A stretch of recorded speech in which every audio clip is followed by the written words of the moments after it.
ऐसे तुम दारू पीते हो, तुम मांस मच्छी और इन सब का सेवन करते हो और तुम नालियों में पड़े रहते हो, तो तुम्हें कौन राजा बना देगा? आरक्षण के बारे में जब भी बात करो कुछ लोगों को चिढ़ लग जाती है। क्यों भाई, हम अपना आरक्षण क्यों छोड़े? तो अब आपके हाथ पैर सलामत नहीं है।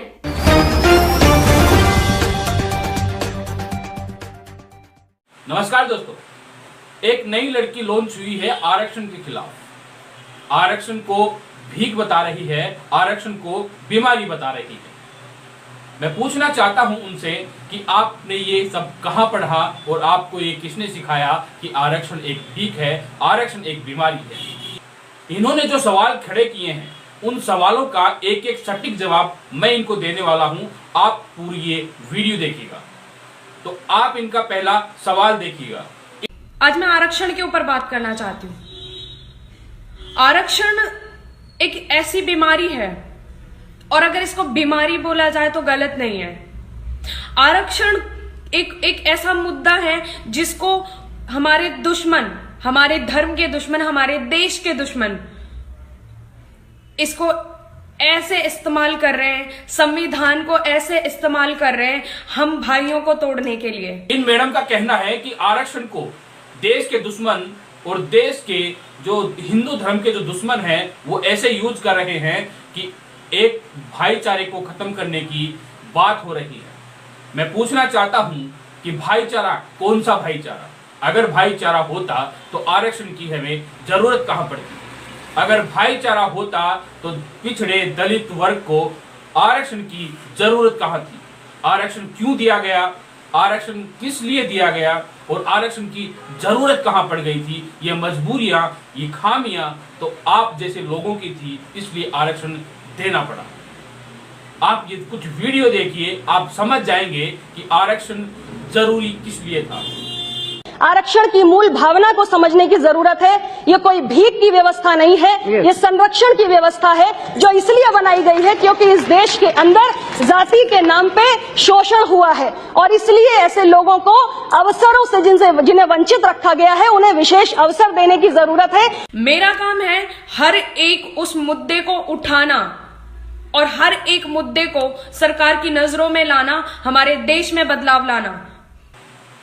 मैडम जी कह रही हैं कि मेरा कर्तव्य है कि मैं हर एक मुद्दे को उठाऊं और जिस मुद्दे से देश को नुकसान हो रहा हो, जिस बात से देश को नुकसान हो रहा हो, वो बात मैं सरकार तक पहुंचाऊं। तो मैं आपको बता देना चाहता हूं कि आरक्षण के बारे में सरकार के क्या विचार हैं, आपके गुरु के क्या विचार हैं, देख लीजिएगा। दलितों, पिछड़ों, आदिवासियों को मिलने वाले आरक्षण को अगले 10 साल तक के लिए बढ़ा दिया गया है।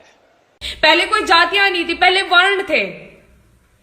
कर्म के आधार पर इंसानों को आज के समय में बताइए, क्या हमारे पिता काम नहीं करते? क्या हमारी माता घर का काम नहीं करती? क्या हम लोग लड़ाई, हर जैसे हमारा शरीर होता है, दिमाग सोचने का काम करता है, हाथ लड़ने का काम करते हैं, पैर चलने का काम करते हैं, पेट खाने का काम करता है, वैसे ही वर्ण थे। वर्ण का मतलब ये नहीं था कि आप अगर आप ये हो, आपको जाति बना दी गई, आप ये हो, आप ये हो। मतलब मैं नहीं मानती जातियों में। मैडम कह रही हैं कि इस देश में आरक्षण के नाम पे भाईचारे को खत्म किया जा रहा है, भाई भाई को, हिंदू हिंदू को आपस में लड़ाया जा रहा है। मैं पूछना चाहता हूं, पहला कौन सा फ्रेम था? पहले सिर्फ आपके मुताबिक पहले संविधान नहीं था, पहले आप कह रहे हैं कि पहले जातियां नहीं थी, तो क्या था? वर्ण व्यवस्था। वर्ण व्यवस्था में इन आरक्षण वालों को, जिनके पास आरक्षण है, इनकी हालत क्या हुआ करती थी, क्या आपने कभी अंदाजा लगाया है? बात रही पानी पीने के अधिकार की, तो जिसने ये आरक्षण बनाया, जिसने संविधान बनाया, उसी इंसान ने पानी पीने का हक भी इन लोगों को दिलाया था। क्या आपने इस बारे में कभी पढ़ा? मगर आप सिर्फ मुंह उठाकर बोल देते हैं कि आरक्षण एक बीमारी है। मैं कहना चाहता हूं आप जैसे लोगों को कि बीमारी आरक्षण नहीं, बल्कि बीमारी आप जैसे लोग हैं जो कि ऐसे बेकार के सवाल खड़े करते हैं। मैडम कह रही हैं किसने बनाई जातियां, तो जातियां बता दूं, जातियां संविधान से पहले भी थी, जातियां वर्ण व्यवस्था के समय भी थी, और आप कह रही हैं कि सिर्फ वर्ण व्यवस्था हुआ करती थी। मैं पूछना चाहता हूं, आप कौन से वर्ण व्यवस्था में थे? आप उस वर्ण व्यवस्था में थे क्या जहां पे लोगों को पानी नहीं पीने दिया जाता था, जहां पे आगे हांडी लटका के और पीछे झाड़ू लटका के उनको रखा जाता था, उनको काम करने का अधिकार नहीं था, उनको पढ़ने का अधिकार नहीं था, उनको बोलने तक का अधिकार नहीं था, उनको कुछ भी अधिकार नहीं था, और उनके ऊपर जो अत्याचार होते थे वो मैं आपको बयां नहीं कर सकता।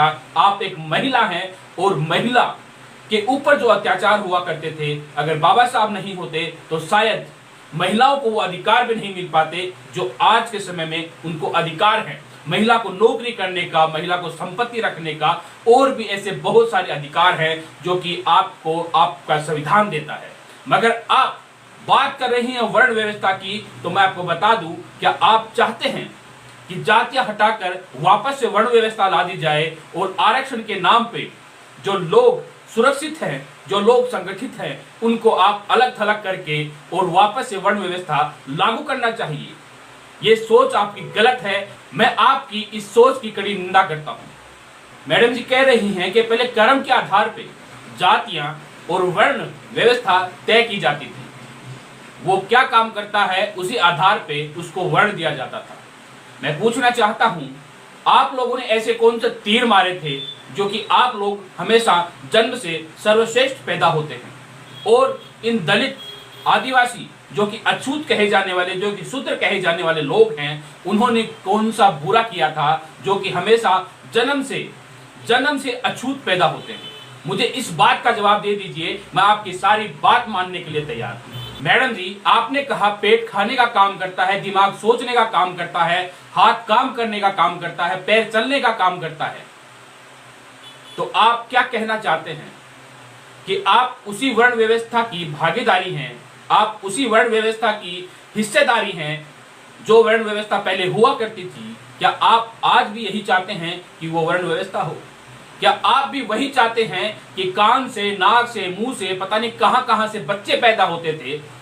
क्या आप चाहती हैं कि वो चीज वापस से लागू हो?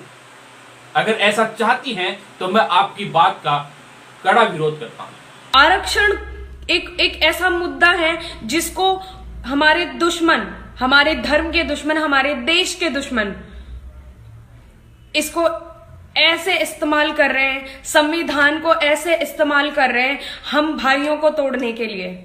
आप कौन से हिंदुओं की बात कर रहे हो मैडम? आप सिर्फ उन हिंदुओं की बात कर रहे होंगे जो कि वर्ण व्यवस्था में हमेशा ऊंचे तबके पर रहा करते थे। क्या आप इतना अधिकार रखते हैं, क्या आप इतनी सोच रखते हैं कि जो शूद्र वर्ग में जो आते थे, जो लोग अछूत कहे जाते थे, जिन्हें देखकर लोग अशुभ कारण का संकेत बताते थे, क्या आप उस वर्ण व्यवस्था की भागीदारी, क्या आप चाहते हैं कि वही वर्ण व्यवस्था दोबारा से लागू हो? आज कहां होता है, मतलब आप बताइए। बहुत सारे मैंने कमेंट पढ़े, लोग कहते हैं कि हमने तो पानी के लिए भी लड़ाई की है। मैडम जी ने यह भी कहा कि देश में कहां अत्याचार होते हैं, कहां जाति के नाम पे किसी को प्रताड़ित किया जाता है। पहले हुआ करता था, जो लोग करते थे वो लोग क्या आज जिंदा हैं? मैं आपको बताना चाहता हूं, इस देश में आज भी दलित, आदिवासी, पीड़ित के ऊपर इतने अत्याचार होते हैं कि आप गिनते गिनते सो नहीं पाएंगे। आपको एक एक करके मैं स्क्रीन पे चला देता हूं कि क्या क्या अत्याचार होते थे और क्या क्या अत्याचार हो रहे हैं, मगर आप और आपका समाज और आपकी सरकार उन सब पे ध्यान नहीं देती। इसीलिए तो बना गया था आरक्षण, इसीलिए तो आरक्षण का अधिकार दिया गया था, इसीलिए तो इन लोगों को सुरक्षित रखने के लिए, इन लोगों को आगे बढ़ने के लिए ये एक मौका दिया गया था। मगर मैं पूछना चाहता हूं, क्या आज और उन 70 साल में कुछ बदला? नहीं, क्योंकि आरक्षण होने के बावजूद भी इन लोगों को प्रताड़ित किया जाता है, इन लोगों को आगे नहीं आने दिया जाता। तो सोचिए आप, अगर इन लोगों के पास आरक्षण नहीं होगा तो इस देश में ये लोग कहां रह पाएंगे? इस देश में इन लोगों के ऊपर क्या बीतेगी? आप सिर्फ उठकर आरक्षण का विरोध करना जानते हैं, मगर आरक्षण की असली वजह क्या है, आरक्षण का असली मुख्य कारण क्या है, वो लोग आप सोचने पे कभी मजबूर नहीं होते। अगर आपने सोच लिया होता, आपने पढ़ लिया होता कि आरक्षण क्यों जरूरी था, आरक्षण की जरूरत कहां पड़ गई थी, आरक्षण देने के लिए जिम्मेदार कौन था, तो आप ये सब बातें नहीं करते। खैर, अभी के लिए बस इतना ही। अगर आपकी आंखें खुल गई हो तो जरा विचार कीजिएगा और सोचिएगा कि आरक्षण कोई बीमारी नहीं है, आरक्षण कोई भीख नहीं है, आरक्षण इन लोगों का, पीड़ित शोषित वर्ग का अधिकार है, जिस पे आप तो क्या, आपकी कोई भी सरकार इस पे उंगली नहीं उठा सकती। अभी के लिए बस इतना ही। धन्यवाद। जो बार बार कहा जाता है रिजर्वेशन खत्म कब होगी, खत्म कब होगी, उन्हें यह पूछना चाहिए कास्ट इनइक्वालिटीज खत्म कब होगी। जिस दिन खत्म हो जाए उस दिन बंद कर देना चाहिए, ऐसा नहीं। कुछ को शिक्षा दी गई और कुछ को कहा गया कि तुम शिक्षा नहीं लोगे, वेद पुराण पढ़ोगे तो कान में शीशा घोल दिया जाएगा।